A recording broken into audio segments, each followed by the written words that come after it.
Thanks, Janet. Appreciate that. So I don't need to introduce Rocky. He is the acclaimed art historian in the city. I can't keep up with his requests. Everybody wants a piece of him. Thank you for coming. And I'm delighted your gorgeous wife is here as well tonight. So Rocky, we'll hand over to you. Grazie. Grazie, Gabby. Buonasera, everyone. It's always good to be back. And what I'm going to do tonight, actually, is to give you what we call in the business a monograph lecture. Okay, and that is a lecture on a single artist who happens to be arguably the most famous of all, and of course his name is Michelangelo. Okay, so I wanted to start off with a portrait of the artist, right? Because I think everyone on the planet probably knows Michelangelo's name, but I think very few people would actually recognize him. And this is a portrait of Michelangelo done in the year 1550 when he was about 75 years old. Right? And I also use it to sort of dispel a myth, and that is that Michelangelo looked like, who's the only actor wherever? Charlton Heston. Okay? Michelangelo did not look like Charlton Heston. Okay? He was not tall. He did not have a British accent. He did not carry a shotgun. And I'm pretty sure he would not have voted for Donald Trump. Okay, but that's a whole separate argument. Michelangelo, physically speaking, was really not much to look at, right? But artistically, of course, was the most talented of all time. Right? Now, just some quick biographical information. He was born on March 6th of the year 1475, which, if you're into your horoscopes, I believe makes him a Pisces. Yeah. And I know that because my mom is a Pisces. He got a relatively late start as an artist. You know, consider that in Florence in the 15th century, most artists were apprenticed to masters at about the age of 10. Michelangelo instead at the age of 13. Right? Now, we don't really know why, but it's generally believed that his father, whose name was Ludovico Buonarroti, was not very keen on Michelangelo's career choice. Remember, being an artist in the 15th century was socioeconomically the equivalent of being an artisan. You were paid for your time, you were paid for your materials, right? And consider that Michelangelo's father was a notary, which still today in Italy is considered to be the sort of highest paid profession. So being an artist was somewhat below the family. But whatever the reason, he did get started at the age of 13, and he was apprenticed to this guy, okay? An artist by the name of Domenico Ghirlandaio, a pretty important painter from the end of the 15th century. And Michelangelo went into the workshop of Ghirlandaio at about the age of 13 again, just as Ghirlandaio was working on a very important chapel here in Florence called the Tornabuoni Chapel. Okay? Now consider that Ghirlandaio was working on this between the years 1485 and 1490. And Michelangelo went at the age of 13, so he would have been about the year 1488 or so. And considering that frescoes are in fact painted from the top down, it's generally believed that Ghirlandaio was working in the lower tiers of the chapel when Michelangelo went into his workshop. And it has been proposed, okay, and I'm just throwing this out there as food for thought, that the first ever painted figures by Michelangelo are the ones that appear in the background of the Visitation painting that you see here. All right? Now, to be perfectly honest, I'm not sure how you'd be able to tell whether they are or whether they're not Michelangelo, right? But considering we're dealing with Michelangelo, of course, there's always this attempt to look for these crumbs, right, of history in the artist's life. Right? Now, he was supposed to stay in Ghirlandaio's workshop for 3 years, but he was plucked out after a year by this gentleman, Lorenzo, whose self-given nickname was Il Magnifico, right? And I'm not kidding. He starts signing his letters with that nickname, and that nickname has stuck for the last 6 centuries, right? Lorenzo, always on the lookout for young, budding talent, and he found it in the teenage Michelangelo, right? So he took Michelangelo out of the workshop of Ghirlandaio and put him into this school for the artistically gifted that he'd created at the end of the 15th century, okay? And it was there, in this school for the artistically gifted, that Michelangelo produced his 2 earliest known works, okay? This is the first, called the Battle of the Lapids and the Centaurs. Right? And it was actually carved by Michelangelo in the year 1492 at the whopping age of 17. Right? And it immediately kind of sets the tone for what Michelangelo would do for the rest of his career. Right? The subject here is supposed to be a mythological one, involving a human tribe and a centaur tribe. The Lapids were human, the centaurs, of course, these mythological creatures that were half men and half horse. Okay? And the story goes that at a wedding celebration, the centaurs drank a little too much. Things got a little out of hand when they actually tried stealing a human bride out of the actual wedding feast itself. Right? And this melee ensued afterwards.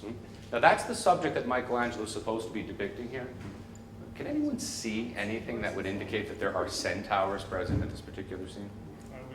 You have to look real hard, but it's there, right? Yeah, See this thing that sort of looks like a big horse hiney? Yeah. And that thing that sort of looks like a hoof coming off of it, right? That's about it. Or the fact that there is a bride being whisked away. Okay? Again, if you look hard enough, you'll see this figure here with this sort of ponytail coming off. Point being this, everyone, when you look at art from the 15th century, and I know all of you are kind of regulars here, right, to Florence, have you picked up on this trend that you can recognize the subject matter pretty quickly? And the reason is because it's always the same damn thing, right? I mean, it's a pretty limited amount of source matter, right? It's mostly information from the Bible or from myths and allegories and what have you as well. But with Michelangelo, it really doesn't matter what it was supposed to represent. He was interested in one subject exclusively in his artwork, and that subject was the male body, nude whenever possible, right? And everything became a sort of pretense for him to showcase that body, right? Okay, I think you also know that Michelangelo was, of course, into Christian subject matter. And in the same museum, this Casa Buonarroti. Now, if you've not been to the Casa Buonarroti, it really is one of the great museums of the city. Most people actually imagine the Casa Buonarroti being Michelangelo's house, right? Casa meaning house, Buonarroti was the artist's last name. It actually was a property owned by Michelangelo, but he never lived in it. The Casa Buonarroti was a property left to Michelangelo's heir, his nephew, Leonardo, who transformed it into what I like to call a Graceland to Michelangelo. The museum celebrates the artist's legacy, and it's there that you'll find both of these pieces. It's right around the corner from the Bargello.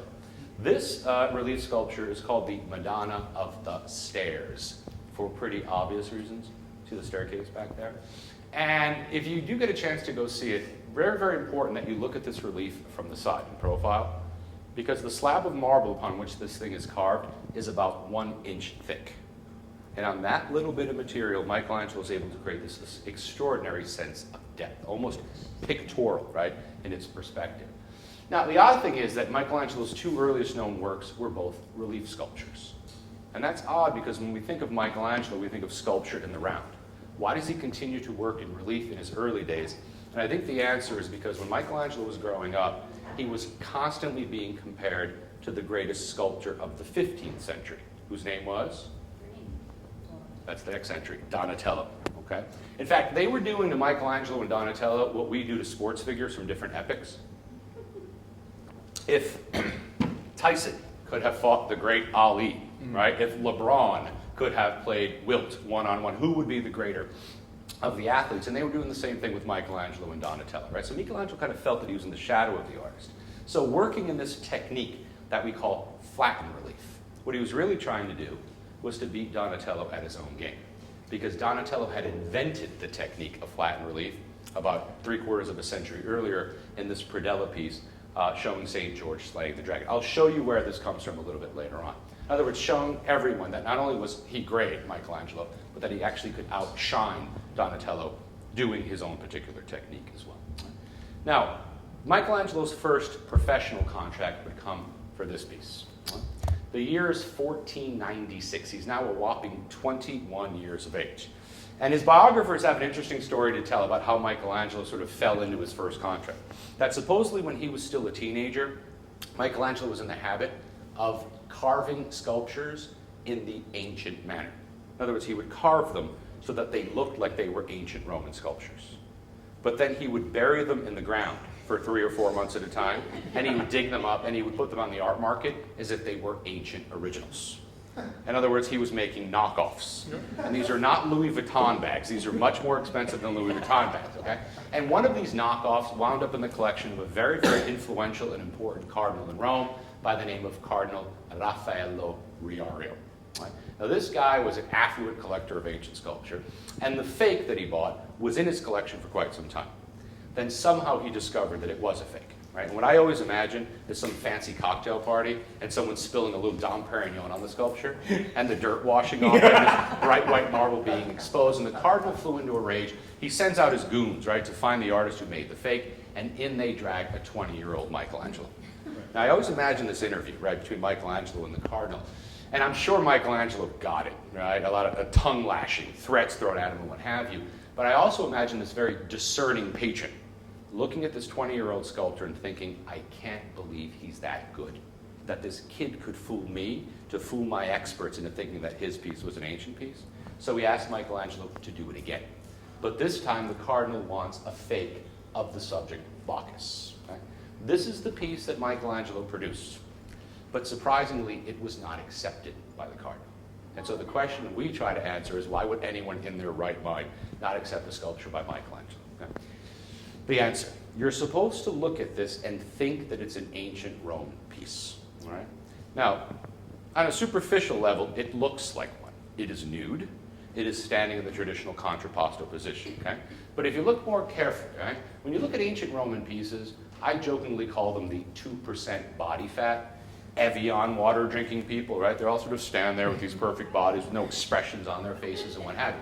Because the almost exclusive subject of ancient art, gods and or athletes. Yeah. Perfect spiritual, perfect physical beings. So they are above the human condition, right?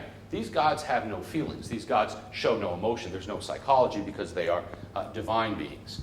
We instead are imperfect. We're too tall, we're too short, we're too big, we're too small, we're clumsy, we get tired and what have you as well. So when you look at Bacchus, first glance it's classical contrapposto. But then you notice, all that weight's on the left leg, but his right leg, it's a little too far out, it's a little too far back. That causes his pelvis to jut out, kind of unflattering belly. Mm-hmm. Then you get that left shoulder, which is supposed to fall back, but this is swaggering. And the right shoulder coming too far forward, his head moving out, tilting slightly to the left.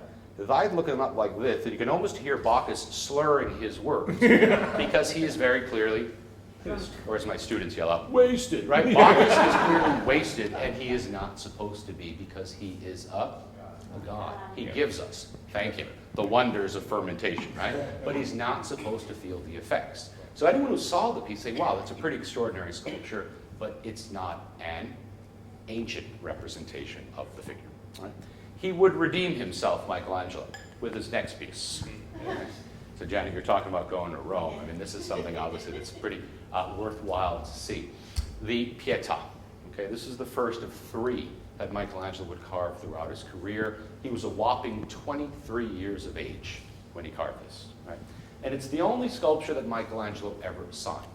And consider it was only one he'd ever have to sign. Right? The story goes, when this was unveiled in the old Basilica of St. Peter's, people came to marvel at the beautiful sculpture, but they never heard of Michelangelo. So they were attributing it to French sculptors, they were attributing it to northern Italian sculptors, and the legend is that Michelangelo crawled on it that same day and actually carved his name on the sash of the Virgin Mary. Michelangelo Buonarroti of Florence made this to make sure that credit was given where he thought credit was due. It was his success with this piece that earned him the contract for his next major sculpture.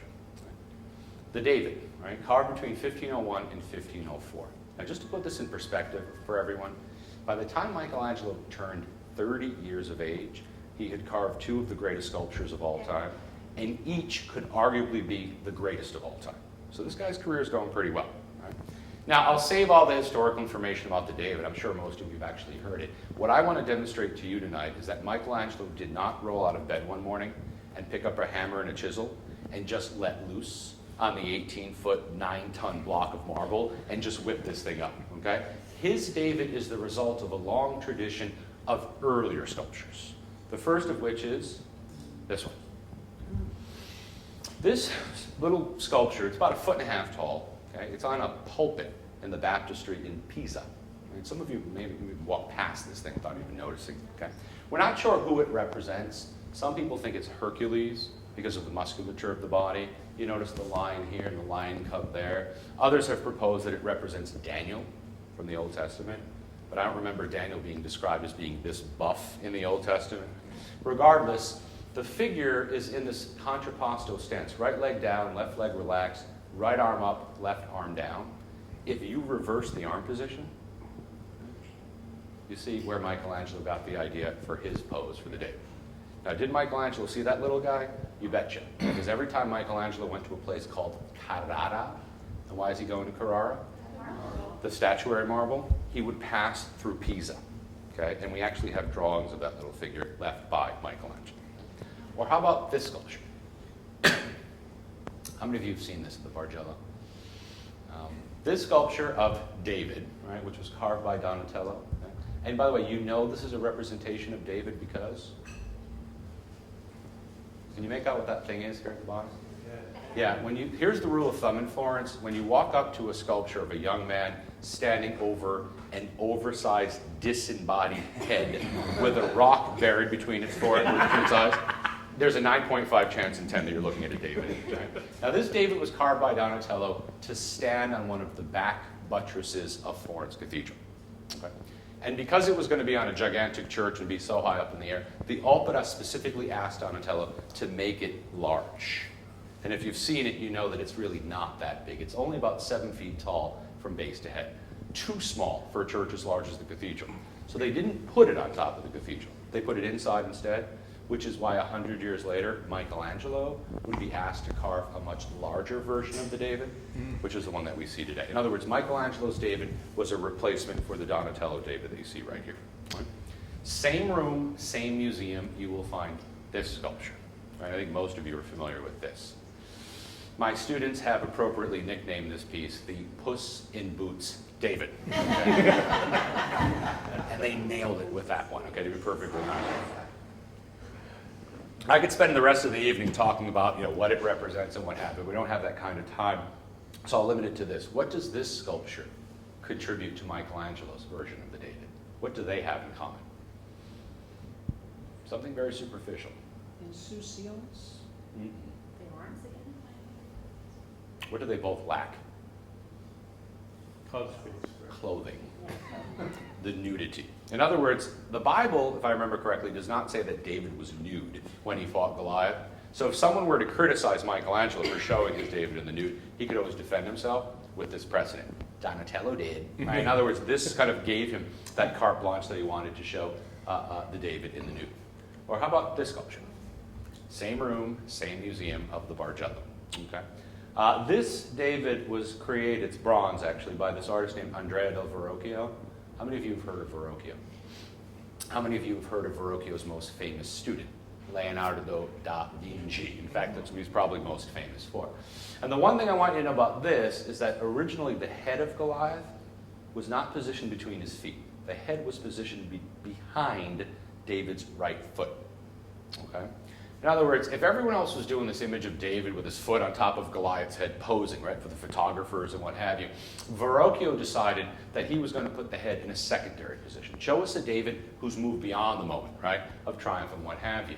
But what happened is the sculpture was then sold. It was actually owned by Lorenzo il Magnifico. He sold it to the Signoria. They changed bases for the sculpture, and they couldn't keep the head back there, so they just took it and shoved it between his feet, which is where it's traditionally placed. Right? But because it was at a secondary position, this may have been the sculpture that gave Michelangelo the idea of doing what with the head of Goliath in his version of the David. It's almost a trick question. There is no head of Goliath, right, in his version of the David.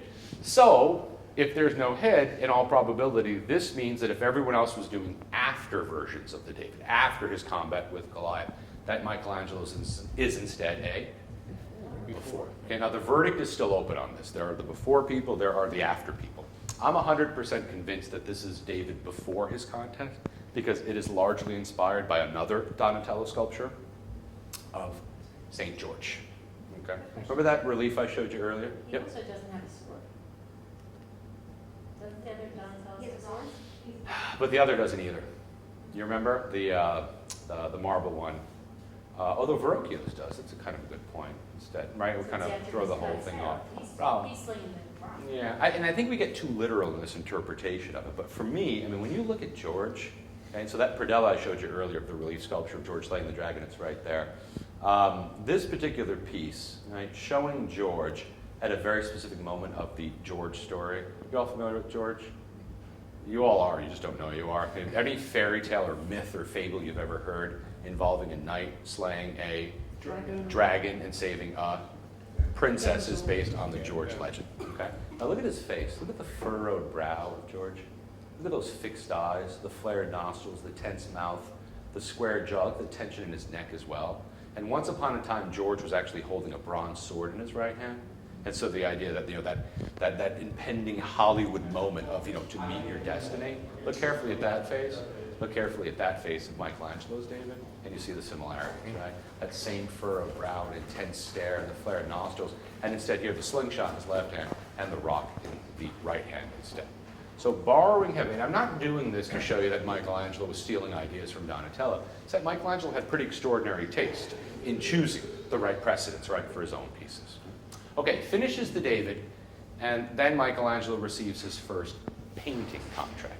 Right? And if you've been to the Uffizi, you've actually seen this. Now, this painting is the only painting that we have by Michelangelo in the city of Florence, and it is his only finished painting before he paints the Sistine Chapel ceiling. So just to give you an idea of the kind of personality we're dealing with, when he's filling out the job application form for the Sistine ceiling, in the work experience column, he indicates this painting. It's about 4 feet across in diameter versus the just over 10,000 square feet of ceiling surface that he would paint 3 years later. You know, most professionals would be intimidated by taking on such a massive contract with so little experience, but not Michelangelo, a very ambitious artist. Subject of the sculpture, or the painting is Holy Family. There's Mary, there's Jesus, and there's Joseph. Okay. Now I repeat what I said earlier. It doesn't matter what it's supposed to be. Michelangelo was interested in one thing, and that one thing is that male nude form. I hope none of you imagine that this is a female body. Look at the size of the biceps on the Virgin Mary, right? This is a male body with breasts attached and a feminine hairstyle. Baby Jesus looks like he's been hitting the weights as well. Right? Apparently buff for his age. And there's Joseph squatting down behind, the wall separating the foreground from the background. The little guy looking up over the wall, wearing his animal skin and holding a cross made of sticks or reeds, traditional symbols of SJB, right? St. John the Baptist. And one of you please explain to me the rather unorthodox men's locker room that Michelangelo has added into the background of this painting. Now think about this, everyone, right? Now objectively think about this. It's Jesus, Mary, and Joseph in the front, and you have the fellas back there having one of these magical locker room moments where we just enjoy not having clothes on for some reason. These guys look like they're snapping towels at each other in the back of it. It couldn't be any more inappropriate. And any other artist would not have gotten away with this, but this isn't any other artist. This is the rock star, Michelangelo, right? It's traditional symbolism in the imagery, meaning that the background actually represents the ancient Greek and Roman world, where nudity was something they celebrated. Right. The foreground representing Christianity in the Christian world, and the guy who bridges the gap between those two worlds, John the Baptist. So as beefy as Michelangelo gets, and he gets pretty beefy, right, in his imagery, the meaning of the symbolism is still pretty traditional. Right? Okay, finishes this painting, and then Michelangelo gets the phone call. We have a new pope in Rome by the name of Julius II. And he wants Michelangelo to go to Rome to design and carve a tomb for him. A rather modest tomb.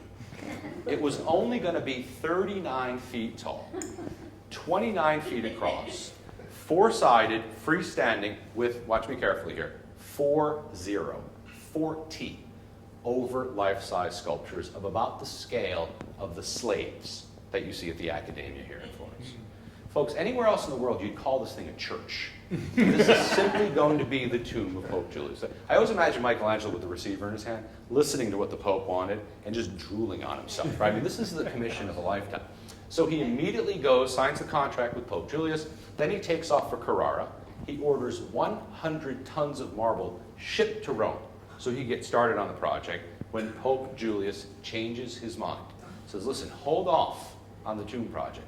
I have something else I want you to work on. How many of you recognized this building before the caption came up? Nobody does. This is the Sistine Chapel from the outside. It's the most famous interior space on the planet. It is the most anonymous exterior structure that you'll probably ever see. And the architect is Bancho Pontelli, who actually designed it, was a military architect. Used to building fortifications more than chapels. So this is the Sistine from the outside. This is, in all probability, what the Sistine looked like on the inside before Michelangelo got involved. So this is the before photo. And the most typical way to paint ceilings was to paint them what color? Blue. And those little dots that you see up there are gold stars. Makes sense, okay? So this is the before photo. This is the after photo. A little over the top. I dare say a pretty significant improvement, right, to the look of the Sistine Chapel. Next 4 years of his life, 33 to 37 years of age, Michelangelo would dedicate himself to the painting of the ceiling. Some of the more famous pieces, like the Temptation and Expulsion, I repeat again, doesn't matter what it's supposed to be. It's that male nude form that he's interested in. Now consider, everyone, at the beginning of the 16th century, we're coming off a full century, the 15th, of the development of perspective, atmospheric perspective, landscape and painting. Michelangelo throws it all out the window. Look at his interpretation of the Garden of Eden. 1, 2, 3 boulders and a dead tree stump. That's how he represents the Garden of Eden, right? What he's interested in is that form and its movements, right? This particular image, and obviously the more famous, or most famous, let's say, of all of them, the creation of Adam. Now, people ask, what makes this so extraordinary and what have you.